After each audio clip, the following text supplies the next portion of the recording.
नमस्कार। कभी सोचा है कि क्या कोई ऐसी पढ़ाई हो सकती है जो एक इंसान को देवता बना दे? सुनने में थोड़ा अजीब लगता है ना, लेकिन आज का हमारा ये विश्लेषण बिल्कुल इसी अनोखे विचार पर आधारित है। एक ऐसे आध्यात्मिक रास्ते पर जो यही दावा करता है। तो चलिए मिलकर इस सफर की गहराइयों को समझते हैं। तो सबसे पहले इस मूल विचार को पकड़ते हैं। इस पूरी शिक्षा का जो आधार है ना, वो इसी एक लाइन में छुपा है। यहाँ कहा जा रहा है कि ये पढ़ाई महज कोई पढ़ाई नहीं, बल्कि एक सोर्स ऑफ इनकम है। अब सोचिए, कैसी इनकम? ये एक आध्यात्मिक कमाई है। एक ऐसी कमाई जिसका फाइनल रिटर्न, जिसका अंतिम फल है मनुष्य से देवता बनना। कमाल की बात है। अच्छा, तो सवाल ये उठता है कि आखिर इस पढ़ाई की जरूरत ही क्या है? मतलब सब ठीक तो चल रहा है? इसका जवाब जानने के लिए हमें सबसे पहले ये समझना पड़ेगा कि इस ज्ञान के मुताबिक आज के समय में हम इंसानों की आध्यात्मिक हालत आखिर है कैसी। और इस हालत को बताने के लिए एक बहुत ही पावरफुल शब्द इस्तेमाल किया गया है, जड़ झड़ीभूत अवस्था। अब इसका मतलब क्या है?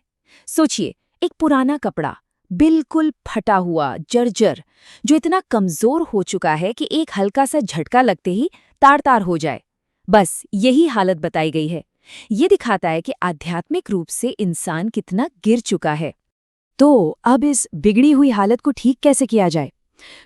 इसके लिए सबसे जरूरी है कि हम ज्ञान के सही सोर्स को पहचानें। और पता है, इस शिक्षा के अनुसार यहीं पर सबसे बड़ी एक फंडामेंटल गलती हुई है। एक ऐसी गलती जिसने हमें सही रास्ते से ही भटका दिया। और वो गलती क्या है, वो यहाँ सामने है, देखिए। एक तरफ है वो जो आम तौर पर माना जाता है कि गीता का ज्ञान श्री कृष्ण ने दिया, लेकिन दूसरी तरफ है ये ईश्वरीय ज्ञान जो कहता है नहीं, गीता का भगवान निराकार शिव है। और इस शिक्षा के मुताबिक यही वो सबसे बड़ी भूल है जिसे ठीक करना सबसे ज्यादा जरूरी है। तो फिर इस गलती को सुधारने और खुद को बदलने का रास्ता क्या है? जैसा हमने शुरू में कहा था, इसे एक बहुत ही अनोखी पढ़ाई के तौर पर पेश किया गया है। याद है, हमने इसे सोर्स ऑफ इनकम कहा था। अब सवाल है क्यों? क्योंकि ये कोई छोटी मोटी कमाई नहीं है। ये एक ऐसी कमाई है जिसका असर, जिसका फायदा अगले 21 जन्मों तक मिलता रहता है। सोचिए, एक विरासत की तरह। ये कोई टेम्परेरी गेन नहीं, बल्कि एक बहुत बहुत लंबा और परमानेंट रिजल्ट है। तो ये जो आध्यात्मिक सफर है ना, ये 3 स्टेप्स में पूरा होता है। देखिए, शुरुआत होती है शूद्र अवस्था से, जो आज की गिरी हुई हालत को दिखाती है। फिर जब इस पढ़ाई को पढ़ना शुरू करते हैं तो बनते हैं ब्राह्मण। ब्राह्मण मतलब ईश्वर के स्टूडेंट। और इस पढ़ाई का जो फाइनल डेस्टिनेशन है वो है देवता की स्थिति को पाना। ठीक है, तो ये तो हो गई थियोरी, लेकिन ये बदलाव, ये ट्रांसफॉर्मेशन असल में होता कैसे है? इसका प्रैक्टिकल प्रोसेस क्या है? कौन से तरीके बताए गए हैं? चलिए अब जरा इसमें और गहराई से उतरते हैं। इस पूरी शुद्धिकरण के प्रोसेस को समझाने के लिए ना एक बहुत ही सिंपल लेकिन बहुत ही गहरा उदाहरण दिया गया है। वो ये कि बाबा धोबी है। मतलब ईश्वर को एक धोबी की तरह बताया गया है, जिसका काम क्या है? हमारी आत्मा जो एक मैले कपड़े की तरह हो गई है, उसे धो के एकदम साफ करना। तो सवाल ये है कि इस आत्मा रूपी कपड़े पर दाग कौन कौन से लगे हैं जिन्हें धोना है? देखिए, पहला दाग है परमत, यानी दूसरों की सुनकर उनकी राय पर चलना। दूसरा है मनमत, यानी सिर्फ अपनी ही चलाना, अपने अहंकार वाले विचारों पर चलना। फिर हैं सुनी सुनाई बातें, जिन पर हम बिना सोचे समझे यकीन कर लेते हैं। और आखिर में आते हैं हमारे अपने विकार, गुस्सा, लालच। ये सब वो दाग हैं जो आत्मा को मैला करते हैं। अच्छा, तो दाग तो पता चल गए। अब इनको धोने के लिए डिटर्जेंट कौन सा चाहिए? मतलब तरीका क्या है?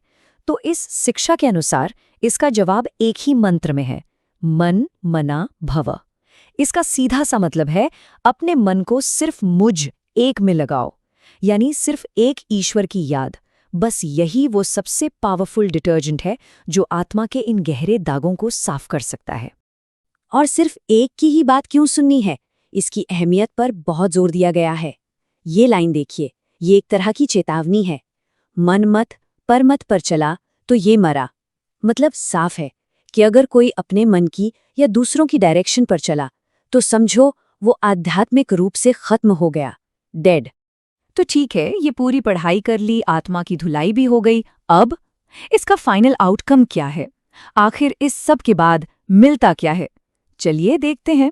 ये जो पूरा का पूरा ट्रांसफॉर्मेशन है ना, ये एक 5000 साल के टाइम साइकिल में होता है। अभी हम जिस वक्त में हैं उसे कहा गया है संगम युग। यही वो टाइम है पढ़ाई करने का, खुद को बदलने का। और जैसे ही ये पढ़ाई पूरी होती है तो शुरू होता है सतयुग, यानी गोल्डन एज, जहां उस स्वर्ग की विरासत को जिया जाता है। और इस पूरे 5000 साल के चक्कर में आत्मा अपने 84 जन्मों का सफर पूरा करती है। और जो फाइनल अचीवमेंट है, उस स्टेज को एक बहुत सुंदर नाम दिया गया है, बालक सो मालिक। इसका मतलब क्या है? ये वो स्टेज है जब मैंपन का, ईगो का सारा बोझ उतर जाता है, जब सब कुछ पिता पर छोड़कर एकदम लाइट, पावरफुल और कर्मातीत स्टेज का अनुभव होता है। यानी बच्चे बनते ही मालिक बन जाते हैं। और ये सारा विश्लेषण हमें एक आखिरी और शायद सबसे बड़े सवाल के साथ छोड़ जाता है। सवाल ये कि क्या 5000 साल का ये जो वर्ल्ड ड्रामा चल रहा है वो अब अपने फाइनल एक्ट में है? क्या हम बिल्कुल अंत में आ पहुंचे हैं? इस शिक्षा के अनुसार इसी सवाल पर गहराई से मंथन करना इस ज्ञान की यात्रा का अगला सबसे जरूरी कदम है।